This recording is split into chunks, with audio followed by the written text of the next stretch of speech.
I want to segue that, and because I still want to cover some of the business things. Yeah. That covers like there's always a way to be able to do it. Look for examples. Look for somebody. It doesn't have to be exact. Just look for someone that can show you that it's possible. Because once you can find out it's possible, now you have something that you can research. Now you can have something that you can start saying, okay, well, this is how they did it. How would I do it? And once you start asking those questions, then it gets you to the point where this is where I love where you were talking about, like when you have a conversation with somebody, you're giving, giving, giving, giving.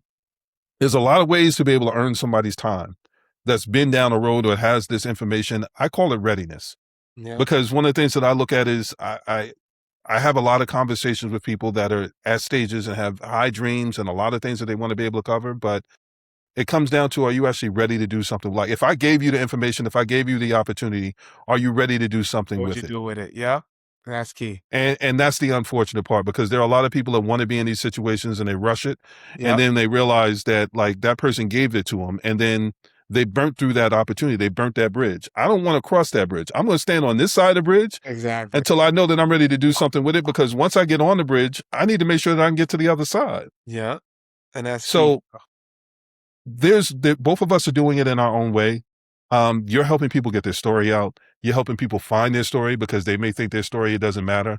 Sometimes this is why I say personal and professional overlap, because you can have a great idea but have bad people around you, and because they have their perception of you, they don't allow you to have reach the people that would have a different perception, that could say that's a good idea, that would be great. They just see you as a person that's like, I mean, you're never going to be anything. And people are being held back by people that don't want things for them, That's or don't want them to do better than them, or whatever their reason is, whatever their agenda, whatever their motivation. It's important to be able to have people that can put you, that can introduce you to other audiences, people that believe in you, people that like surround yourself with people that believe in you, and you'll be able to accomplish anything in life. That's so true, bro. And like you said, the I'm possible, the impossible is just I'm possible. And I had Yes. to see it. So the worst Yes. person I saw, bro, was the VP of social at BET. So I met a Mm, company right before I got to the place I pulled rank where I was doing the podcast. I met a okay. conference, social media week or something like that. I see a black man on stage and he's asking these questions. I saw myself, bro. He's interviewing a big creator, Lala Milan. Lala Milan. Everybody runs to Lala because she got millions of followers or something. He just walks off the stage and nobody even entertains him. And I'm like, yo, bro, big bro, can I holler at you? Can I talk to you? He's going to another panel. I'm like, yo, I would love to learn from you. I want to do what you do. I want to be, why am I not on stage? I want to be on stage. I'm on social media. I work for a social media company. I know what I'm talking about. He said, Joe, just take my LinkedIn. We'll talk. 6 months. Nice. 6 months it took. I was hitting him up, no answer. I hit him with an automated happy birthday. It came up on LinkedIn. It's so-and-so's birthday. Hit him with a happy birthday. He said, yo, my executive assistant is emailing you. And Nice. from there, as the VP of BET, I went home, told mama, I was telling my girl, the VP of BET Right. wants to be my friend. We're going to talk and da, da, da. And we became friends. And those those one Friday a month became two. Then it became therapy sessions where he's Yeah. telling me what's going on. And he's like, yo, bro, what Yeah. you think about that? Yo, bro, what you think about that? I told him about podcasts. I'm like, I'm going to start the podcast. I'm going to do this. He's like, yo, I don't really know about that. Da, da, da. You're so saturated. Da, da, da. We talk now. He's like, yo, bro, how'd you get this person? How'd Yeah. you do that? How'd Yeah. you do that? Like the person, so to give you context, so I wasn't privy to those rooms. I didn't have access to the rooms of BET. I literally, for the 300th episode, had the CMO of BET on the show. But she Beautiful. was his boss.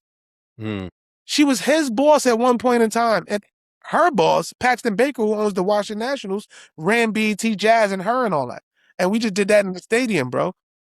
Did it in the stadium behind home plate. It took 4 or 5 years, but you know what? I was just hitting them up with happy birthdays, happy Thanksgivings, your happy Father's Day, King. What you doing, man? Random Tuesday. I'm just thinking about you, bro. You good? Never asked for nothing. I'm like, yo, I want to do another one with you. I'm like, he's like, send me the vision. I said, bro, it's one thing for me to talk to you in the screen, but our coach, I got to see it. yeah. We got to see it. You know, I can't Yeah. tell the youngin from my blog that y'all just interview the owner of the Nationals. Okay, they're not going to sit there and watch it, but behind home plate, they will. Yeah. And so he Because you just put a like that. story to it. It had us, Yeah. bro. He made one call, boop boop boop. Called the MLB, called the VP, da da da. I'm on email chains, and next thing you know, it was happening. It was happening, but I was not allowed to be in the rooms. But I created a way to be in the room and create my own table where I can bring all three of them to my table and we could all talk and have a different discussion versus if you brought me to yours. And everybody eats. Everybody eats. And now everybody know you know this one? Oh yeah, that's my dog. So now we all I knew I came to the right one. I knew it. Mm-hmm. And now they feel good. Yeah. That's the beauty of the model that you built. That's the beauty of there's so many different ways to get to that destination, but there's work on every single one of those pathways. Every way. And you just have to be willing to put in the work. But like what I love about what you've done, and I also want to give this the light and the shine, is we both talked about like we've had people believe in us. We've had people see something in us. And because they saw something in us and they took the time, it helped us get where we're going. Now you have for us, and you have things that you're doing to be able to build out things to help people be able to see that things are possible and that, you know what, as bad as it is, there's a way to be able to get up off the ground. That's it. So I want to be able to devote some time to that as well. Like talk to me, like we talked about more than a title. I definitely think people need to watch it. They need to pay attention to it. There's so many different things that are going on there that like, there's always something.